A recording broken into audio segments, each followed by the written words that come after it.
Ia, vi ele tu nei tai fou. Vi ho e whaataru whatu i le. Pa ia o Samoa malana whaasausanga nei tu lao le aso. Ia o pa ia mo sa Samoa ia o le ale tu ia sa uam talanga. Awa e le tu ia se poto po se wave. Ia mwhai ona to e au o wina o pa ia mo sa Samoa. Ia mai le pa ia na fuai pa ia uma. Ia o te whaatalofa atu ai ma le anga whaaloalo. Ia ili nei tai fou. Ina ua o tātou au lia maile nei aso, whaapopo yaso loutu soifua. Ia maso mātou wala. Ia fua ina maile e o tātou tapa au le langi. Ia malo soifu manuia malo le langi mama. Ia ilau whaasaunga Samoa. Ia ili nei tai fou. Whaatalofa atu foi lai le au whaingaruenga pa ia le atua. Ia olo whapena o na whaatuna paulia. Ia i tu e fia o hao te oro nei. Ia whapea tulu inga uma o le nei la rolangi. Fia lava o e maua mai e nei por kalame ma nei whasoa. Ia i nei tai a fau fese tafa. Ia o le la rolangi o lo whapena o na inga lue ai o na o le tala inga o le tala le lei o le malo o le atua. Ia whaatalo whaatu ma le nganga whaaloalo ia te oele tangata o le atua nei tai a fau. Ia malo wharitua. Ia malo le on sai malo le whatotoa i ngā ruenga le tua o le tatalo.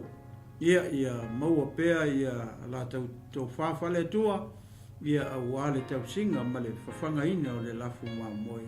Ia ai Yesu Keriso. Ia le ngata po ilea ia le whamalolonga Leatinuu o le mawhauwhaua. Ia sili le whamalolonga whaleanganga. Ia te outou o le au whainga ruenga pa ia le tua. Ia e le mwhaifoi o na tuua se whaatalofa i Leatinuu Keriso. Ia i lei tai au fau. O le au paia, o le au kerisiano, o le au whaatutua uma, o le au pele le tai au le nei. Ia whaatalofa atu ia le polkarame. Ia te oe le uso le tua whine ia i le nei tai au fau o tātou au lia mai le lofa moleanga le lei. Ia o lo tātou tua. Ele tua foi se whaatalofa i wō mapaanga le Global Kingdom TV channel. Ia ele leita e a fōu e maise o amatanga o whiau mga ruenga. Ia o le nei foi vai aso fōu o tātou au lia mai le lofa maleanga le lei o le atua. Ia o e o lata mai mai mamao o mai moa mai ma sila mai atunu mamao. Ia whaatalofa atu ia te oe le uso. Ia ele tu whawhine i le ali, ia malo le soifua manuia, ia ele nei tai au fau.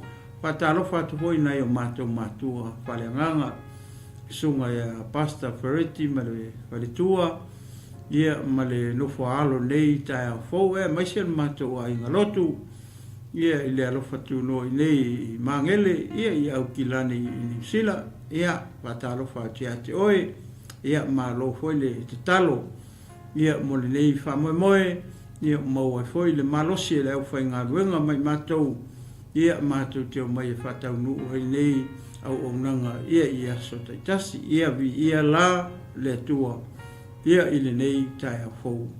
Ua tātou whelo ai i lumo nuu ai le o tua nuu, ona i le o afe mai ia ni mala ma ni whanonoanga, ia e maise o le whai ngā malanga e mariu ma le oti.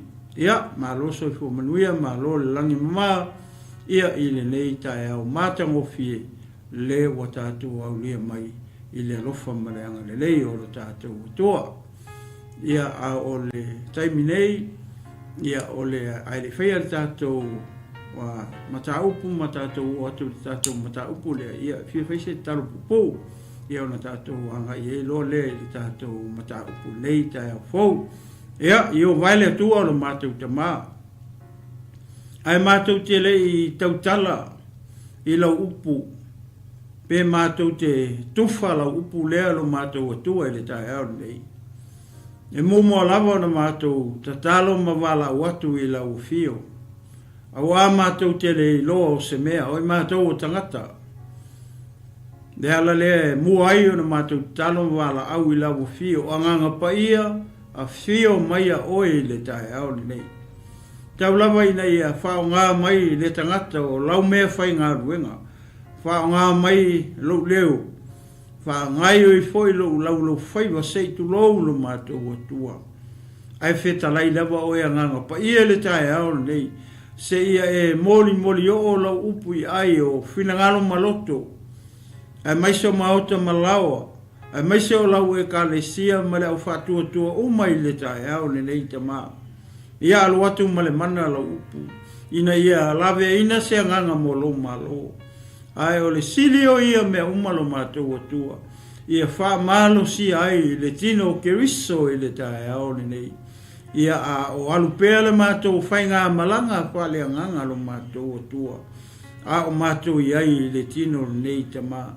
Ia a mataina e lau fio le nei wha moe moe. Whai wina e lau fio a maia. Ia mātou wha pea i fo lawa. O i mātou o au auna e lea o ngā.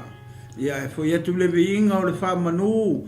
Ma le taulanga o le loto wha aftai i lau fio. E vi i ai oe e whaabawau. I lau ngoi Jesu o talo wala au otu ai nei. Amene, mamene, mamene. Ea, vi ia le tua nei tai a fau. Ea, sa moa nau e sila i fo ilunga o le tatou screen. O nau e le tatou tusi o le lua le tupu lon matau upu mua. Fai upu la mua i le fai upu e whaa. O leo te fia whai tau atua i le tae ao nei. Ai a wha pēr maua sau teimi nei aso. Pēr a whai te leo ngalue o nai te whamuri maota malau hoi ma tapua ia whaiva o alo ma whanau nei aso. Ia ona i tango le whai tau tusi lea. O loo iei to tonu sefe au taua. Ia mo tātou le au kiusiano. Ia i le teimi nei. Ia leo o tātou ia. Ia po le au ngā tupulanga hoi nei o tātou iei. Le alau e sila i fo i le urutala, leo o wha urutala tu whapea. FESILI i le atua o ISARAELU. O le atua o ISARAELU, o le atua lea, le tātou te au nai ai. Le atua lea, e le i wa ai i ai a ISARAELU i le tino le nei. Ae na whao ngai le atua o ISARAELU ia perfecta, matupu, ia mana au na, sa whapena o na whaai loa mai ei lo na whinangalo ia ISARAELU. Nona o le tala leua, e le tusi le, o le tala i le taimi o le whea inga tuwai. O le taimi o tupu o ISARAELU, matupu o Utah. Na tupu le melea, i le taimi ua uma ona split e le atua ia ISARAELU into two kingdoms. O le malola ISARAELU le taimi lea, o le ua i lunga i le mea ta o Samaria, o le lako lau muanga, o le mea le na ta o Northern Kingdom, po le matu, po le malo, i le pito i matu. O le isi malo, le ngai e isi tribe lua, le sai lalo i le tu i saute, le ta ua o le Southern Kingdom. O ina, le sai ai a Utah ma Peniamina. E tupu la le melea, pe o le tusi lea, le o te fia tala noa tua i le tae au nei, ua uma o ngā spiliki e le tua ISARAELU. Le ua lua malo, pe lua whainga malo, o le malo i matu, ma le malo i saute. A tato wawa aila i le ulutala i le tae au nei. Kasi asi upu lea o te tau fia whaama mafa hoi le i le whaama losi i le tae au nei. O le upu lea o le FESILI. Po le ask. Lo ask lea i se mea. I se isi tangata. Wai ke le ko inga FESILI. Ka o le FESILI lea ua isi sila mai e le tae au nei. Le ua wha utala tua e le tatou whaama losi i le tae au nei. Le ua wha ingoa ina. O le FESILI i le atua o ISARAELU. I le taimi le nei ua tatou iei. O le atua leo Isaraelu, lenga whailonga kingo sei ku lou le kai au ngi Samoa malau whakonga. O le atua la lea, e FESILI la iei oe le te mai moa mai, ma ule kau kala aku le tai au nei. Kako FESILI la i le atua lea. O ai le atua leo Isaraelu, ngawa e malamalama, leo malamalama iei le au keusiano, leo malamalama iei le tine o keuiso, o le au whaatua tua o le au pa ia i le tae au nei, le atua lea.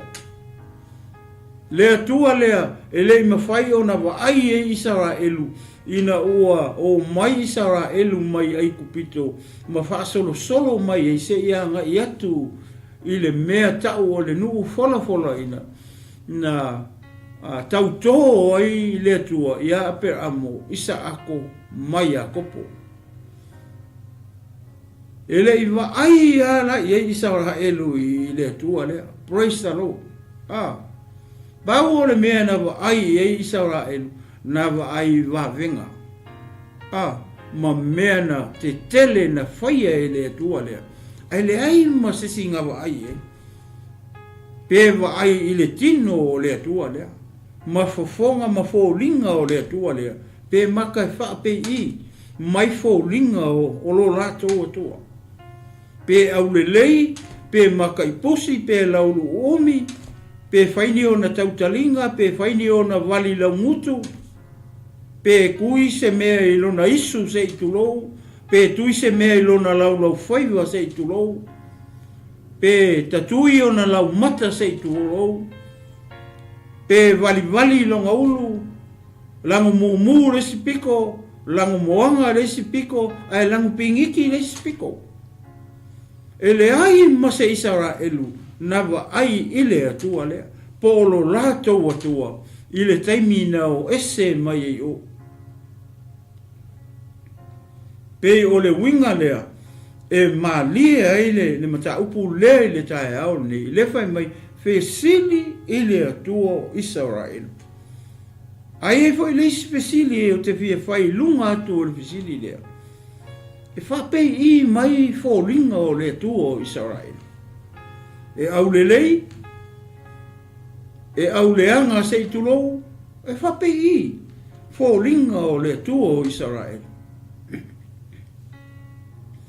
Ai, tātou te whawhetai i le atua, maana fuafuanga, maana plan. I le taimi ma le au ngā tupulanga, leo wa tātou iei. O tātou la, kau kele wai hoi e. Ai whawhetai pēr kako wawa ai. Le atua leo Isaraelu, na liu tino tangata le atua lea. Lea na wa ai iai, ia le urua i e kalesia ma le senkuli ma le taimi, na liu tino tangata i le atua leo Isaraelu. I le taimi na fio mai ai, sau e osi le taulanga. Mo ai, mo oe lea te mai mo mai, mo fo i leo te tautalatu.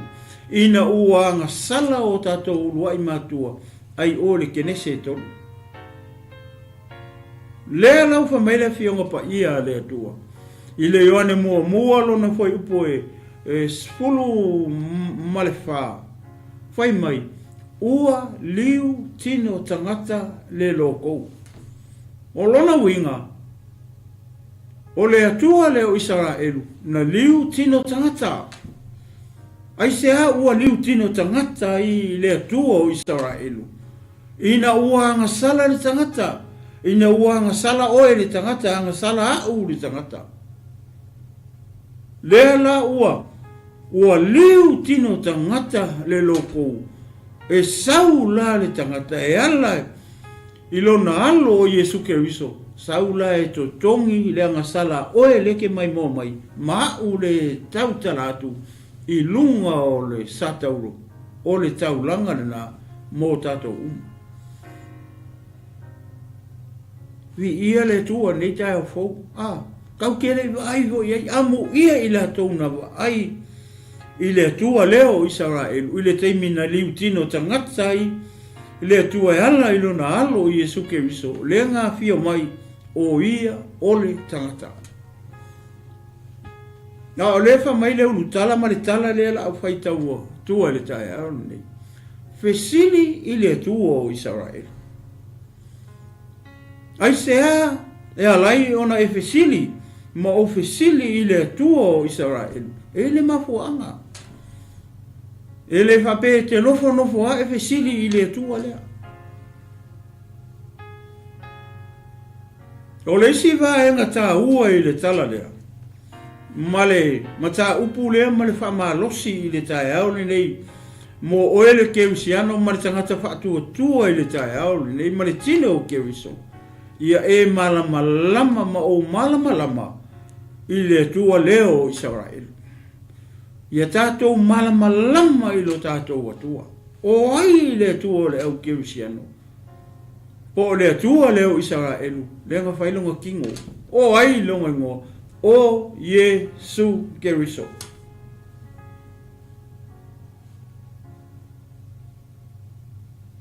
Le ainga o le tua i le tae au nei. E ke malama lama i le kua lea. E te masani i le tua lea. E te iloa le tua lea. E masani o na lua tala noa ma le atua o Isaraelu. E masani o na lua tala noa ma Yesu Keriso. Ia nai te iloa.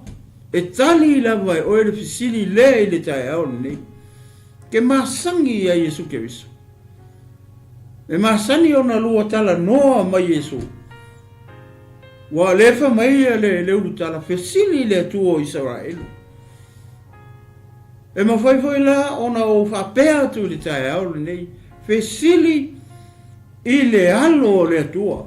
Pe fesili i a Yesu Keriso. Ai sea, o le ale mafuanga. E alai ona tātou fesili i le atua o Isaraelu. Pe tātou te fesili i lo tātou li o Yesu Keriso. E i le mafuanga. E le whape ke ngofo ake ue fesili. Ai o le fisili, o se upu e sili o na tāua. I to tonu o le kalesia Keriso. I to tonu o lo wainga. I to tonu o la waonga. A ele fisili ke le malamalama. A ele fisili, ele amai se kali ake oe. E wha malamalama ai, le mea na e confuse ai lo langa. I to tonu o le aonga. A ele fisili la. E te le malamalama. A ele fesili. E te le maua se tali. O le tā ua la o le upu le tae au le nei ke usiano o maritine o ke wiso. Se fesili. Fesili. Au e te fefe. Fesili. Fesili. Fesili e te malamalama. O lo fesili. E maua ai le tali. E wha fia ina ai lo loto. Ai a whai e te ngalue ke le fesili, o le a kupu pelo le malamalama. Muli, o nga kupu e le malowika. Ai sea, o le anga fo i lawa e le malamalama. O le mea na e tā ua i tele le upu le o te fia whaonga ina le tae au nei fesili. Fesili i le tua.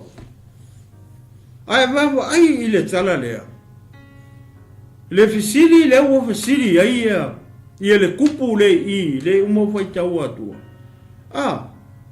Lei, o lava fisili. O lona wha lave pe o na ufa iatu li tae au ni. Ia e iloa ni le tangata, le ke fisili e. O ke le whai aku ulae, e le anga lo fisili, le si tangata e ke le iloa. Po se tangata e ke le masangi e. Le ai. E tā ua ho i lo fisili le si tangata. Po se tangata e ke le ma sangi e mai mai. Fisili. Awa o lo fisili. E mau ai le tali. Ona whasa o loto leo o e malama le lei. Ina ua e fisili la. E tato wawa ai e le kupu le. O le tupu o Isaraelu. Leo o i le kaimi o pua ngā o le kupu. A tātou wawa ai le tala. Soli. O le tupu o Isaraelu, ai FESILI i le atua o nu ese. Mafua mai sea, o na tupu lea mea, e whauringa mai a te au, pe e le masangi le kupu, o ngā FESILI i le atua o Isaraelu. A lewa ki ngā inga. O le ase o ngā mo o ele te mai mo me le tae au nei, o e ke usiano, o le tangata whaatua o le tino ke riso o le kai au ngei māko. O le ase o ngā le mele pe o na ufai atu. A whai o leo, e te iloa, le atua leo Isaraelu, po o le atua o le au ke usiano, le alo pele o le atua o Yesu ke riso. E le hela se me ke popole iai, FESILI iai. O a te mi o mai whaafitauli, ma ti ngā, ma whaafati ata mai o le soifuanga ringai. O le alau me whai. O oe o le tangata ke usiano, o oe o le tangata whaatuatua. O le FESILI tai au nei, o ai ke FESILI ai. Aua te FESILI se tangata. Ai sea, leanga le mau se karisa o le mea ngai ua. Lo whaafitauli. Ele mau se tangata. A FESILI atu i tangata. E hakili e inga mawhakia oe. A le lei ona e FESILI ia Yesu Keriso o ia na te au maia le tali whaali ali ia te oe mau mai kako umaritine o Keriso. E whapena ma le mele tupu i le tala lea. I le tupu lea. O le tupu o Isaraelu. A le hane mele o whai le tupu i. E a tangia mai ai. Pe e whauringa mai. E le malama i le atua o Isaraelu. E le malama i le atua o 𝚟𝚑𝚎𝚘. O le o spiliki e le atua i le mu. Kupu maku tupu saute. Neo a tupu mai tu lai me le whaafitauli le tupu o le tu i mātu. Ale wa ia kui i. Pe whauringa mai. Ngā ke le iloa le atua o Isaraelu. Wa o ia le kupu i lalongai. Ai se ale me wala inga FESILI fua i le akua o mu ese. Ai kia i le akua o Isaraelu. Pe o i tonua ne a mai se fe au ma se fa malosi. Mo oe le ke mai mo mai le ke usiano. Ma o fo i le kau kalaku. O ai le akua kau ke FESILI e. Pe a o mai pōpua ngā ma whainga tā o le soifuanga ringi. Ma ia kere kalare. O le au whaitau atu o whai upu i e wha. Ia ona whaso solo atu i lea o le wha marosi i tae au nei. E le te tonunga ma le manatu i tae au nei. O le ke le i o le whi au le i. Mo le tine o ke viso. O le au whaatuatua o le au pa ia ma le au pele le kai au nei. Nianga o le kupu me whapeto tonu o lo wainga. Le tupu i te tonu o lo wainga i o walo matato whanau. O le tupu i te tonu o le kalesia ke viso. Le mea lea, o le malama o le to'atele o ke visiano, o le ngā lulue i tonu o le kalesia ke viso. Le ngā lue le malama. Aisea, o le mafua anga, o lo le FESILI, malo le FESILI i a ke riso Yesu, i le mea ngai ke whaangingifu wai. Whape ina whaina FESILI i le atua. Kakalo. Tuli vai i le atua. Ma e tatalo, ma e wala au i le atua. I le whaafika uli ngā uwhea ngai ma oi te tonu o lo wainga. E whape ngā hoi tangata le tau talaki. O lo o wina i hoi au. O lo wainga ma lau whanau. Ia o FESILI pēa lai i le atua leo Isaraelu. Lena whailo na tino e ala i lo tatou alii o Yesu Keriso. Le mai ai ua liu tino tangata le loko. Le mai ai Ioane. Mai ua liu tino tangata le loko ua liutino tangata le atua, le akua la le akua wai, le atua Isaraelu, e le ai ma se Isaraelu ngava ai le akua le. Ai vi ia le atua praise the Lord, nava ai i ai le uruai e kalesia i le atua leo Isaraelu. Leo o fai lona tino, wafio mai as a man, to sacrifice himself on the cross for our sins. Vi ia le tua i le tai au ne. Mo le au fai taua tua fai upu ia. Ia o nga ngai mali e toi leo le wha malosi mo. Oe maa mai tato uma le tino ke riso i le tai au ne. Ia mo se wha malosi. Tino wha le nganga. Mo le nei aso. Ia vi ia le tua malo le onsai. Ia o le au fai taua tua. Lua le tupu. Mataupu mua ko ipu mua se ia whangata mai le foi upu e wha ia ua sili leo ti o apo ona foua lea o Isaraelu e Moapi ua pa uifo a saia i le mea wha upenga o le wha malama i lona afe au pito alunga i Samaria ona mai ai lea ona auina atu lea e ia o auna ua fai atu i ai ina o ia ina fesili atu ia pele se pulo lea tua o ekerona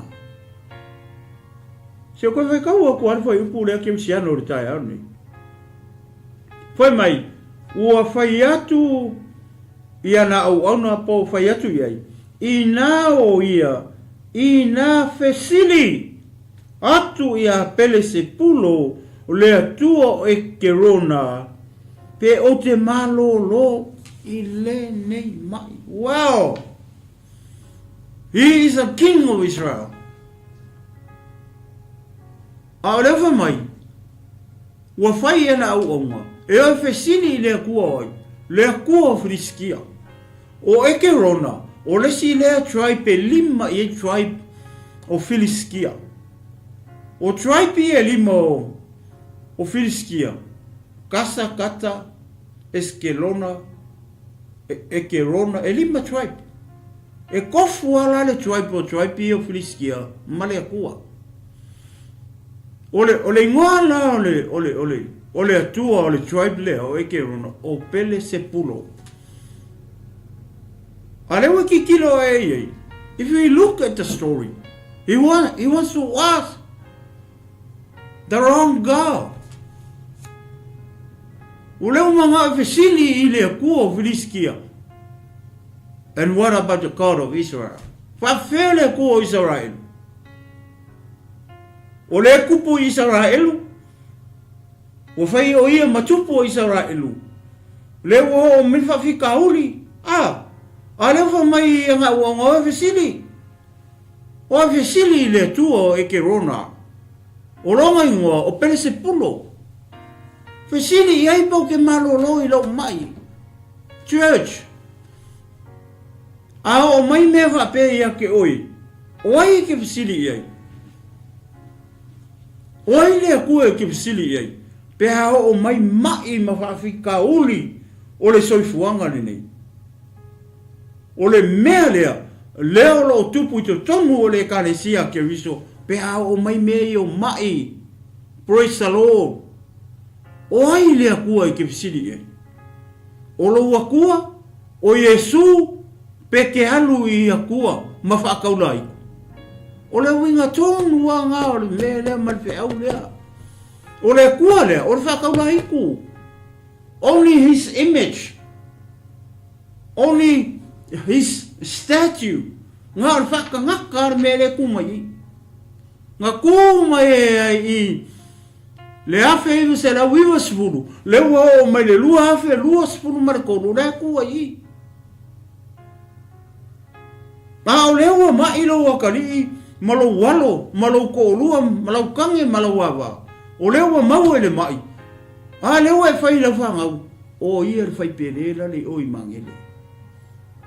O le so e kusi pa ia lai oi o tara.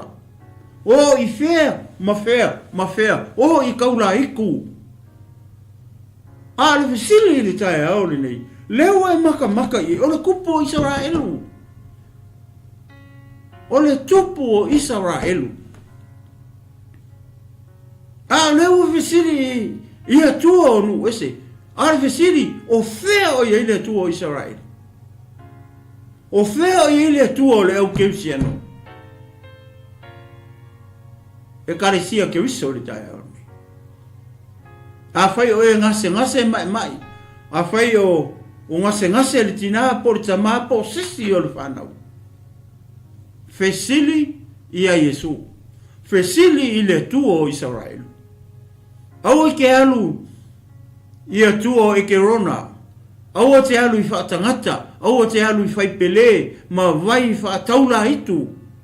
Au e ke alu i ai. Kei longa kuanga. E ke oki ai ku lou sa moa le kai au ngai. A fai o le ke usiano le te alu i fai pele. Ma kusivili o ha me ke alu ei. A le ke usiano. O le tali a ke oe maa uli tae au le kongu i. O le ane me o ei. E oki au. Ai sea. A fai le o tae la fo ai. Lo ka koa kua. Le o tato la fo ia le kua mongi.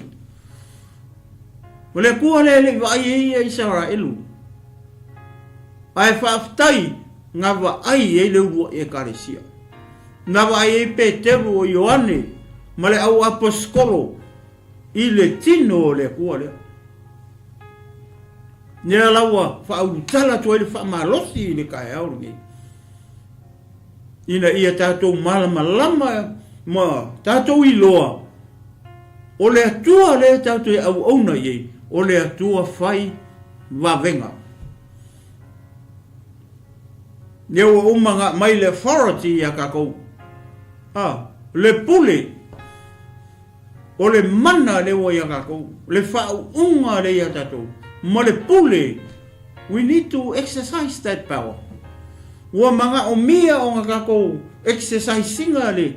Le mana ma le pule le o mai a tatou. What's the authority?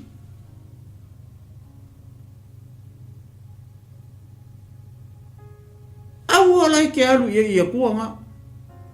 O atua onu e se whai pele makangakanga. Aua ke alu iei. Ai sea. Ale kari sao mai ale kua iei. I le perfeka. Alu e whai iei. E ke oki. Ai sea. Le anga ue alu e FESILI le kua e ke rona. Ua le ai ea se atua ia Isaraelu. Ua e alu ai e FESILI ia kua e ke rona. Ua kua nga ue FESILI. Ua kua nga e ke oki ei. Le ala ua kari sao mai le kua. I le perfeta. Alu la e fai ei. I au nga. O e fai i le kupu. E oki. E oki. Ai sea. Meanga se le tua le FESILI ei. O inga wha ki ea ia asai e whai matupu o Isaraelu. O iawa le atua o Isaraelu. Le whai ua umaku lona tama molonga ki ngā. O tupu le anga o Isaraelu o apo. O ngā makua e leo ni tangata le lei. A le whai ua tūlai mai. E ave matupu o Isaraelu. A le whai vai aku. Nga kia lei loa le atua lea. Just the same as his parents. Kukusa le leia mo ngā makua. A leo ko lai mai. O ina tō fia whai ma kupu o Isaraelu. O ia mua lola tō atu. A leo wha mele kara. Ua mai. A ki kilo na mere mai i kamaro. Mala ua ai mala whai tau i kamaro lea. Wha mai ngā pa u. O lona winga. O le kamaro. O ke kau masaro salo, pe ngau. Pe ngau a angor kamaro pe. Vai me lenga pa ua e lunga longa moenga ho le swingi va pe. Le lopo o por kamaro e la po mafuli ese male penga le swingi va penga le. Ia po le moku mai ho le spiko. Po le leina tau le moenga ko io. Se fa tau ato uma tu ala foi pui fa. Le nga le o so ku I le va nga le foi pula. ia vi ia le tua fai mai ina o ia ina fesili atu ia pele se pulo le atua o le ingoa le o le akua a o le atua te un tato fesili e ke usiano o le kai auro ngai ka fesili e Yesu o le atua o Isaraelu le nga fai longa kingo o longa ingoa o Yesu Kiriso le alo e ko kasi o le atua a le o manga o le li ile akua le ingoa ia pele se pulo e leo se akua o Isaraelu o le akua o nguese o le whatangata ifo a ia whiskia ma le tribe lea o eke rona te o mailo la ia o maile le manai e fo ipula ina fesili atu ia pele se pulo o le atua o eke rona pe o te malo lo i le nei mai o mai kako ke le lopo le ko inga mai le mai e ko malo o la o te tonu or ka malo nga pa or ka malo nga sa kaunga ona fesili ile tuo Isaraelu po le ale awala e malo lo e lo ma te lo pe ke usi la ko fa pe mai le tuo ia la ku ngale falo e le oringa da gara fesili fia malo lo le autu o ka ko fa malo si ka aongi fesili ile tuo Israel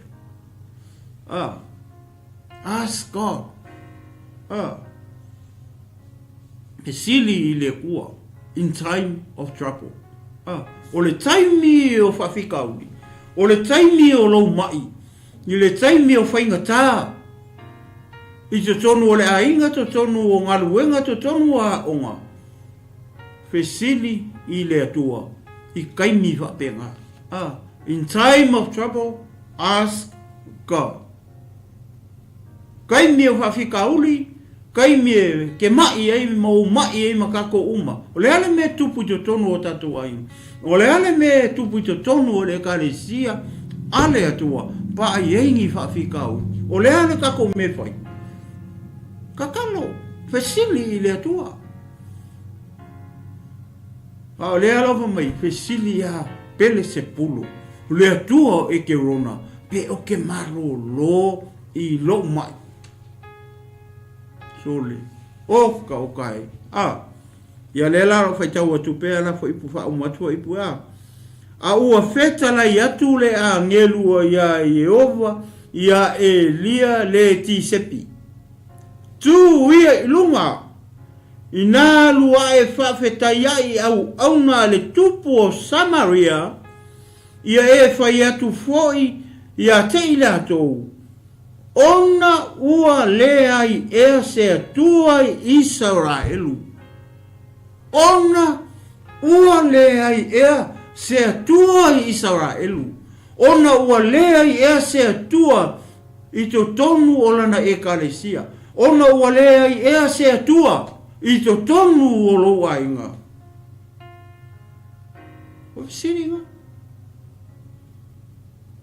ua le ai e se atua i tonu o lo wainga wale ese tu to tonu o le kalesia Kiriso wala i onga e fesili ia pele se pulo mai le mangingo o le fe au lewa mai le angelu i le perfeka alu e whaafeka iai au ngā le kupu ma fai iai wale ese akua ia Isaraelu wako wo mamao ya fesili ile atua o eke rona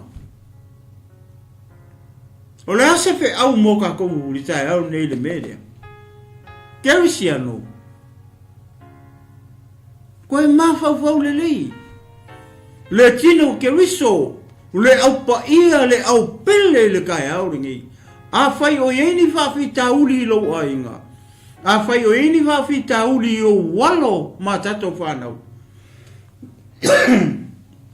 a fai o yeni whawhita uli I to tonu o nuu mafi o anga. To tonu o le kalesia ke riso. O ai e fesili ai. Le keusiano ma le tangata whaatua tua le tae au nei. O ai e ke alu iai. E ke alu le fai pele. E ke alu le fai kusivili. E te alu le taula hitu. E te alu le tangata i longa leo. E memu mai longa leo. Whaataula hitu. Oe ke usiano. Nge te sau te pese, sau te vivi. Si o lima. E te ilo Yesu. Na e iloa Yesu o e la kiki. Sa e whalongolongo mai lea o ngā sa leo e makua vea o e matalavou. Leo a vea o e matangata matua whailo a inga whailo whangau. Wa fia kau sanga o e tono le karesia ke wiso. A leo e mai pe mai lo ko rua pe mai lo o kari pe mai sesi o le whanau au whanau. A lele wo e wha o mai e oi i o tara. O ke lo le whawhinge whakaura i kunga i ngā. Ko o e whai ai pe o ke malolo pe malolo le kamare i longa mai. Ko vai e. Le te leo lea o ongo o le tala lea. Mo le tino ke riso le kai au nei.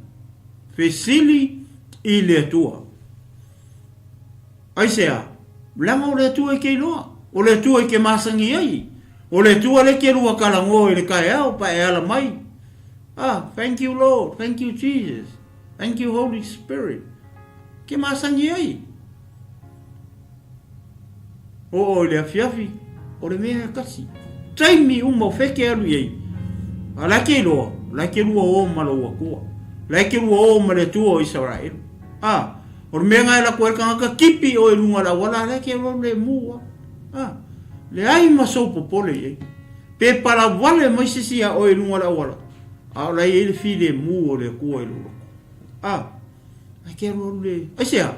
Langa e kei lo le kua le. Leo whaau tala tua ile maka upu le kai au ngi. FESILI ile atua o ISARAELU. FESILI ia Yesu ke wiso. Le atua leo ISARAELU. Ile ai masa ISARAELU nga vai e kua i. Whakoawa ai a tangata i le kua lea. Ine ua liu tino tangata mai. Ile atua e ala ilunga alo i Yesu ke wiso. Le whakoawa ai tangata. Ile kingo. Le na wa ai Maria ma Yosefa ona matu. Le nga wa ai e Simeone ma ana. Le nga au mai ina wa uma ona fa mama ina uma ka penga uma mea o le tula fon. Le nga o Yesu nga fa ngau i lalo o le tula fon. Ia fako au mai e lo le tama Jerusalem. E dedicate i le atua. E leo se papa kiso o mea nga se kulou nge kai au Samoa. Mleanga o tawa ai hoi mea wapenga. Ia o le upo le atua le upo i kou sao. E le whaalo aloa ho le upo le atua mo kakou. Leanga e le whaalo alo le upo le atua i sisi. O tātou te awa mamata tau le upo le atua. Leanga o le upo e kou sao. O le upo e whaatau ma ai o nei tu. Mai e sili e konga ma ai i pelu uma e whaatau ma ai o nei tu. La vea ele tangata po fere me ui o ngai ele pelu. E kinga. O le mea sili o na tāua. O le tātou talia ina lea. Ta watu lolo Yesu tatalo e losi mea nema. Dedicate i le kua. E lei papaki soa Yesu nga. Kai pe o isi mea i tate ai tulou. O te le tau whaaleanga tu i se kalesia. O te tau tala i le whaatua tua i le upu o le atua. E lei papaki so Yesu i le merengo whai. Nga dedicate. Nga ofo i ngā aku i le atua. I langa puipuinga malanga leonga le kama leo e rai kiki se ia o i le taimi e whakau o ailanga mission sau e tala i tala lei o le malo wha malo lo i e mamai ma e ma tia i a venga wha tutu le pela wha male pela wha tu e woti kukuri ke mung ao Yesu wha koa papa kiso i onge o le vai o i uritana inga ua fianga o ngkausang ua tolu se fulu tau sanga o Yesu koa papa kiso i dedicate i Jerusalema ai papa kiso i o i uritana e Ioane le papa kiso kako mai pe kako mo le ala fa mai i fa mai o sau leo le angelu fai ia Elia le perfecta pole Elia ti se pia alu e fa fita ia o ona kupunga fai ia si la fia le atua le atua le angelu ilanga perfecta le ala mo sau lo perfecta fa fika ia ile mori o fai lai upui ona ua le ai se atua ISARAELU tau te o atu ai e FESILI ia pele se pulo le atua o e kerona waiwa ai e kako waiwa ai la i le kani e le atua le ilfo ipu e wha wa mai lo lea o le mea lea o lo whapea na feta lai mai ei o Iova e te le aluifo lava i le moenga ua e aluai ai ole a e oti lava oe waiwa ile me o ye ka ko pe a vai se le atua ka ki FESILI ai ale ka ki loku o le ka ki mai ai popo worship si o lima pese atu ma langa atu ma tangi atu i le atua ave la wi inga e siva fie tu tonu o le malu o le atua ale o mai lo wakari pe mai lo finge pe mai sesi o le whanau au whanau, even foi pe mai ko inga, pe mai lo makua. Ale o e whai aku, o mai ia sia whangau, o mai ia e o sia. O mai e o le akua oi. Le akua e kerona, o ene ingo le akua, o pere se polo. FESILI ai, pe malo losko inga ilonga mai pere ai. FESILI e le kua lea, pe malo losi lo makua ilonga mai lea, pele ai. Wawa ai e le te leo le whale tonu le i le vaenga le. Leo makua i kuua, lo lato ua tua, ai FESILI, i atua o nu ese. O akua e whai maka e lewa ai. O le atua e whai le isu e le songi. O le atua e whai kalinga e le whalongo. E whai le ngutu e le kaukala. E le aise lau whai e le aifoi se leo. E whai lima e le ngau e whai vai e le sabari. E kua e ai o wa se fulu tau sanga o kule le akua ngai ko kongo o lo maka. E leo ke mingi e kongi le apisi le atua na. A whai o e ifo ni atua whapena. Ma e tatalo ni atua whapena. Po le atua leo pele se pulo. O le whatangata. A leo e ifo ima e kakalo iei. O nga o le lewa o nga mai o loa kariipa o loa fingi. Ai le mau se kali. O le mafua anga o le kali mai le atua. Ia ke oi, o nga o le akua lea. O le ke sanga i le akua lea. A le ke ka ua le akua lea fio le lang. E fia akua lea wa e au nga i le kai mea kasi. Walua. O le ke sanga i le whakangaka le akua lea pere se pulo. A le ke ka ua le suafo i ova le akua. Mai ka ua Yesu. O fea o akua i e lua. O le a kali mai. Le se akua kali mai. Le kali mai i. Le kari mai lunga. Le hane tali le ka umai. Ole a eoki. Ai se ale me walai. Ona fai mai le atua. I le perfecta. Fai e au au ngara, ar kupu. E le koe ar wa e ape ar wifo le moe ngara waru e. Ole a e oti. Ole a umawe. Par FESILI, aise a. Ole anu me watani mai e whapea le tua.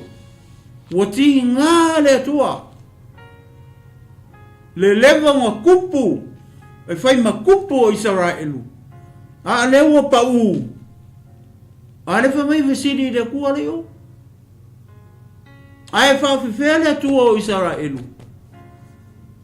Wale ai ese tua. Manga FESILI. Wale ai ese tua i le karesia. Wale ai ese tua i le tino ke wiso. Wale ai ese tua i le au whatua tua. Wale ai ese tua i le au pele. Wale ai ese tua i le au paia. Wa mafu ai o ngakou o i o e FESILI. I whai pele ma whakaura iku. Ona mea lea o tupu. Ma o tupu pea. I te tonu o le tino ke wiso. Ke leo tangata le tonu o le fionga pa ia o le tua. Nga FESILI i le tua. In time of trouble, they ask God. Nao kako. Ngao o mea singa. Kama i le ua i se mea. FESILI i lor kaulai. Alu lo il fai pere. Alu lo il fai kusivili. Ao leo makua i mangingo le le la whaalongo le tae au ni. O se fautuanga mo e ke msiano maritino ke wiso i le kai au ngi. Au a ke alu e. Aisea, le anga fuwa le kua le kau ke au ngi. E baba i le teimina o mai e le mu. O le upu le ka ume kongu. O au o le atua fuwa. E fuwa le atua i longa ngu. Pia isi kai mi wha ngā se ka ko le upu le o fuwa. O isi kai mi mai ka soli. O ko inga maur ma. Ai le se upu le nga. Amangi ei oe ma ka ua o tangata sala. Ka ngaka fie wha mi o kongu pengo pa mele fie pa ia le tu. Le mangingo le. Anga sala tangata uma. Wale ele vi inga mo le tu. Le se o fai ka ua kua ai so i pu. Ole pu le fa pe mai i. Ua le ai e se tua i ISARAELU. Ua le ai e se tua i le tino ke wiso. Ua le ai e se tua i le karesia ke wiso Yesu. Ua kako le FESILI ai i le atua. Le tātou te au auna i mo kako vivi ai. Mo tātou pepese i ma tātou pati i ma tātou sisiwa i ai. A le nganga le ua i. Wai ai longa e a whainga tele le mele kupuru maru. Le lope ngau angore tamaru. E whamenga pa u i hoi. Le anga e leo i se tala tuspa i wha penga ngau. Le lima o asaia. Penga ngau le vai. Po i se meo lona tino hoi le ngā. Mamakoa i leanga ngau pa ua i. E lau whai tau e mele makamaka i. O tau masa o salo wapena. O le tupu. E ngau. A whai hoi la o e mai moa mai le tae au nei keu si ano mare. A whai o e ngau. FESILI le tua. Aua e ke alu e ke FESILI i atua ese. Leanga e oti e tau. Le mangingo le mai. Whai ai. O le oti oi. Fia tangata le, ken leo tangata le i tono le fionga pa ia le. I kaimi o pua ngā mawhainga tā o le soifuanga, ma le savalinga perfecta, ma le au apeskolo, ma le au pa ia le tono i. O le ale mea ngā whai e tangata. O whenga turn i ei i tangata. Ngā turn i lo lako wa kua. In time of trouble, they turn to their God, the God of Israel. Le kua le ngafia wa ai mose long mamalu. Anga le papa kua le kua ngafa ali ai. Nanga le mfainga wa isisi fonga o le kua pa ia. A holy God. Le mfainga wa isisi. Langa le fa mai perfecta o isai. Mai ona fonga pe o le. Pe o le mu o le afi le tunu au. Ele mfainga wa ai ka ua maola pe. O lona winga o kaimi ka ke wa ai i fonga ia le tua le fa mai pe o le mu o le afi le tunu. O lona winga e liu lefu gau. Ai whaftai i le tua na tafa le tō whai le lang. Liu tino tangata e ala ia Yesu Keriso. Le ala wa fio mai le tino le nga kango i kangaka. Pa i atu i tangata i rona tino. Ala ko fusi. Ma fea songi ma le au aposkolo. Ai fea ngai ngatu ai. Le ngaka nga le wa ai sisi. Ai le ai ma sisi nga kango i le kua le. Ai sea. Le angai pa ia. Le tua i le kua fea ngai kua. Le alaua. Ko tatou oli. Le au kiusiano. Le anga le mua ako ai le karesia. Ma le ua i whaife au i le aso Pentekoso. Ia i le atua le anga. Le anga kango i Maria ma Josefa ina ua whanau mai sei kurou. Le ana a watu kango ia Simeona ma ana i tonu o le manu. Ma la tedi kei. I le atua. E le i papsi ki soa e. Nga ofo ina atu. Dedicate to God. Le kamare. Kakalo fai ma perfekanga ia Maria. Le kamare. E pa uoi ma koe kuku o ISARAELU kamare. Oi e aki hoi le pelu i lofa. O upu ia. Le taunu o kamu. Ale whama losi le kai au. Mo oe mau mai tatou. FESILI i le atua. I taimi o pua ngā mawhainata. Kaimi o e whaisinga i whawhita uli i to tono o lau ainga, o lau whangau, o lau whangau, o lau ngā ruenga. E mai se fo i to tono o le karesia ke viso. FESILI i le atua o ISARAELU. FESILI i lo tātou o li i o Yesu ke viso. Langa kofu aka komu whainkama pua ngā. E se le awala nai te ui ai. Oe nai te mai moa mai. E se foi le awala leo te ui ai. Ai o le tā ua o le whama losi le tae au ni. O oe o le tangata keusiano. O au o le tangata whātua. O tā tau o le tino keuiso. Ua kako malama lama i lo kako wali i lea. Rean mea kau ke le FESILI ai pea. Ma FESILI ai pea le tātou wali i o Yesu keuiso. Pe a whai. O iaini whawhita uli i to tonu o le ainga. Keusiano, FESILI i le atua. Neanga e le whainga tāle, e le whaingo fia le wala le kau ke ui. O le au wala ea i maunga i fo i vanu. O le au wala e vapia pe kau whaafiofi e tangata uma. FESILI i le atua. Ina ua o mai le tala ia tani elu. Ua whaile whaatangata ifo mai i kangaka. O le kangaka e le ifo. Ia o le a kongi kongo le o ngā umuasa. O le ale mea a tani elu manga uonga whai. Ngā FESILI i se tangata. Aua te FESILI i tangata.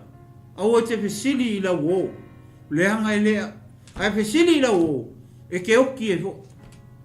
E lea se senga o lau o. Mari tangata le la FESILI e. Mari whakangaka mari whaipere le la FESILI e. E ke oki e fo. O whea le mea o ele ke usiano mari tangata whātua e te FESILI sa o ai e. E te FESILI i lau atua. Le atua ISARAELU. Le atua lea na liu tino tangata e ala i lo tatou le i o Yesu Keriso. FESILI e. Ai FESILI i se atua o nu wese O le kani le kua I FESILI lenga fai I. Lenga le wuri ia na o FESILI a pese pu. O le auki. O le ai e uki. Fai e ko kupu o le auki. Kele o tangata na FESILI I le tua le. Fai mao a onga mo te atu. O le wuri ia sataraka me sako maapteniko. Matani iru. Ngā lako I loa lole mele o le whawhita auri. And then turn to God and ask Him for help. Show them the way to save themselves. FESILI I le kua. Whaali mai loa le kua la uala e whaorai. Ia ma le tele o nisi tangata lo te tonu o le fionga pa ia le atua o le ale ma whai o na o whai pa malawa ua atua. Tangata na o iei popo ngā ma whai ngata. FESILI I le atua. O le atua. O Yesu o le kani. O Yesu o le tali. FESILI I le atua. I taimi o pua ponga. O ia le tali mai. O ia foi na te au maia le tali sao mo oe maa mai tato uma le tino ke wiso. Ia I nei tu la reso. E le manatu ma le teito nunga o le apangata mai I le tato ta upu. Ia nga le lei atu le nga pa ia I lupi na ngalo. Ia malo loto I le lei aso. Faa toa atu le nga pa ia. Le sa wali ma le fe au le tai au. Ia ai ele manatu ia ole a fai wina I le tatou polokalami ia I se tatalo I le tai au nei. Tatou tatalo. Ia wale atua o mātou ta maa. Mātou te whawhtai atu I lau upu ia I nei tū lau le aso. Ta maa nanga le leilo o ngā pa ia. Ia whamalama I mafau o loto o nganga o lau e kālesia mau tangata I le tai au le. E maiseo I mātou uma. Ia mātou I loa. Ia mātou malama I lau fio. O oe lava, mātou te FESILI I teimi o mai e popo ngā mawhainga tā. I le mātou sāwaringa e maiseo le tino nei lo mātou atua. Ta mā, ia alofangia la upu nei aso aluatu male mana la upu. Lave ina se anganga mo lo malo. Ai e wha sili na ai. Ona wha malo si o le tino ke iso e ala I la upu tai au nei te mā. Se upu o tau tala e o le tusa ma lau wha fonga. Wha ma ngalo mai au o lau au auna. Ta mā ia wha manuia foi le au whainga ruenga o lo wha pēnā o na angai mai. Ia e so oa foi por kalame o le ne yaso lo mātou atua. Ia ina ia wha malo si ai I mātou. Ia o le tino ke wiso se upua. Tau tala e o le tusa ma lau wha fonga ta mā. Wha ma ngalo mai au o lau mea whainga ruenga. Wha manuia sunga le li whatonu pasta Mike. Ia mai se foi o nei o nanga ma nei ala ata ma nei ala leo lo mātou atua. Ia ina ia lawe ina ai inia nganga se tele mo lo malo. Ai e wha sili ina I lau. O na wha malo si ai o le tino o ke wiso. O manuia ne atunu, o manuia si o mātou atunu pele o Samoa. Le whangaro ina ISARAELU mai e salema tamā. Ia leo ina mai sasai ma sifo mātou masau. Tu foi le angelu sili. Le pelu wafi e leo lo nu filifilia. Mo tangata filifilia sa e Peru sa ISARAELU ma sa I uta uma. Ia la foi atu yo au. O e lava I te leo ma te usi o tangata. I le ua Yesu o talo wala o atoi nei. Amene, amene. Ia, mai a te amnei le tinu Malofou Mafulu. Ia o te whātou whātou. Sa mo nei tū lau leso. Tō whāsoifo. Sa mo.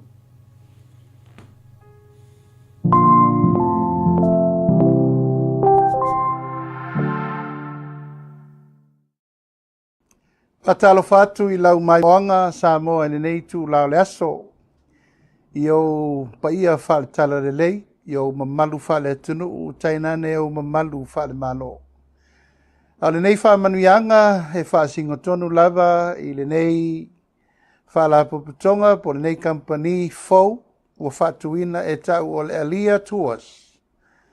Ona ua iai le whaamoemoe lātou te tāpena ina tulanga uma mo whaamoemoenga o tangata mai moa.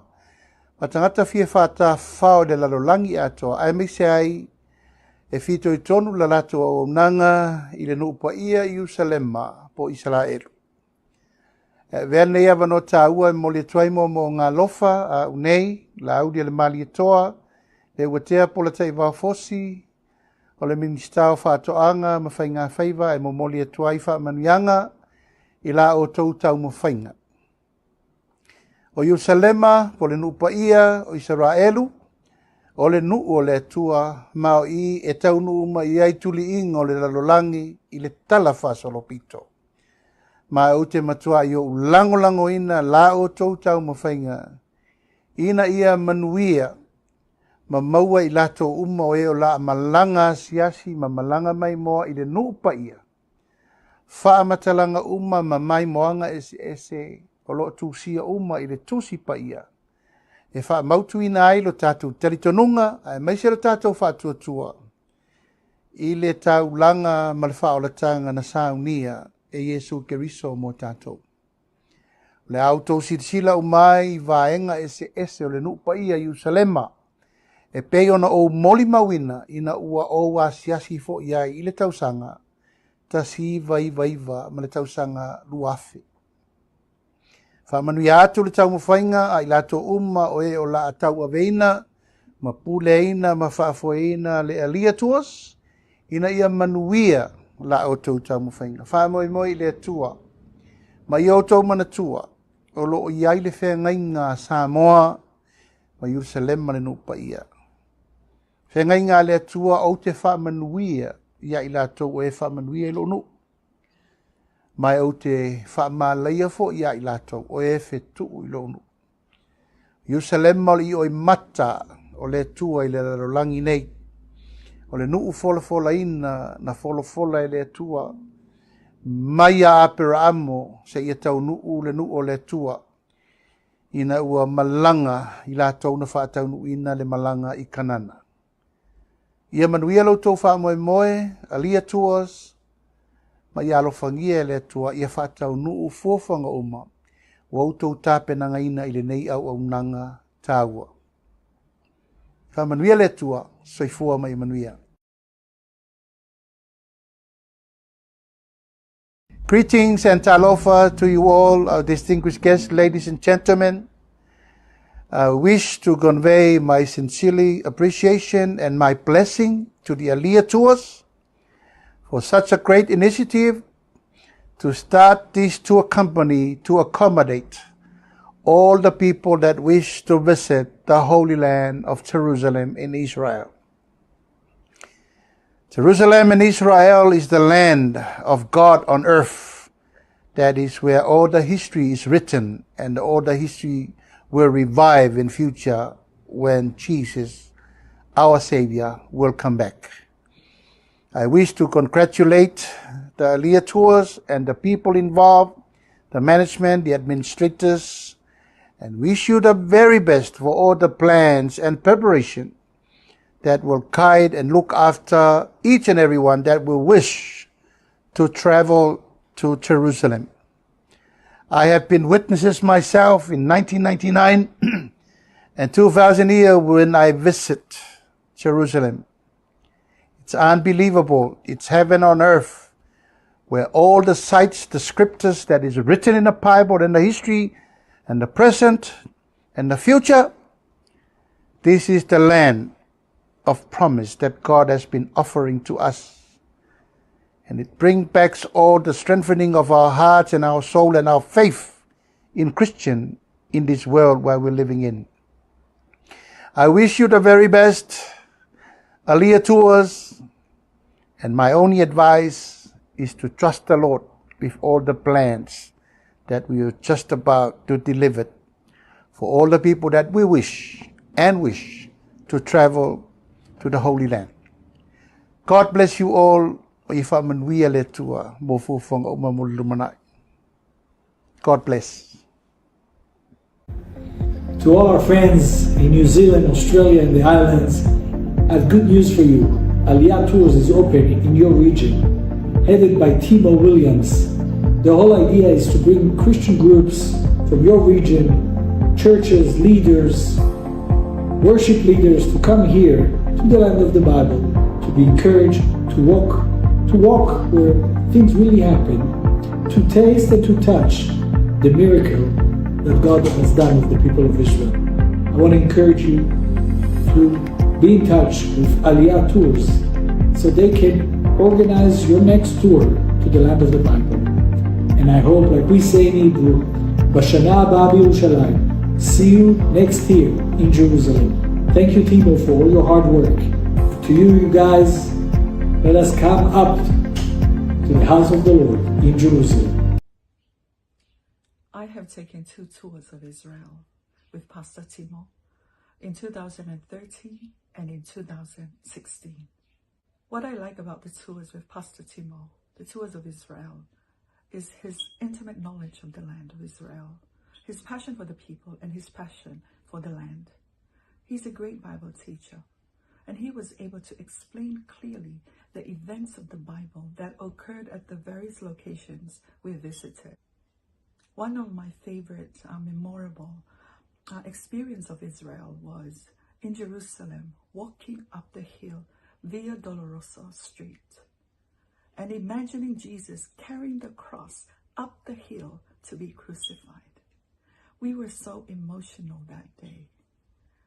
It's beautiful. It was beautiful to experience Jerusalem that way. I highly recommend the tours of Israel with Pastor Timo, and I look forward to joining one of his tours in the near future. Shalom to the beautiful people of Samoa. My name is David 𝗚𝗚𝗏𝗏𝗏𝗏𝗏𝗏𝗏𝗏𝗏, and I'm a tour guide here in Israel. I'm in the Valley of Jezreel right now on Mount Carmel. And it's been a pleasure working several times already with Brother Timo. And I look forward to work again with him and the beautiful groups that he brings. Really nice people that are a blessing to us, to this country. And I have a wonderful time going through the country and sharing and learning about all the different important things that happened over here and being part of the amazing groups that he organizes. So I just want to bless Timo and send him my regards, and to tell everybody that is considering coming to the Holy Land, to tell you that Timo is really the best option. All the best.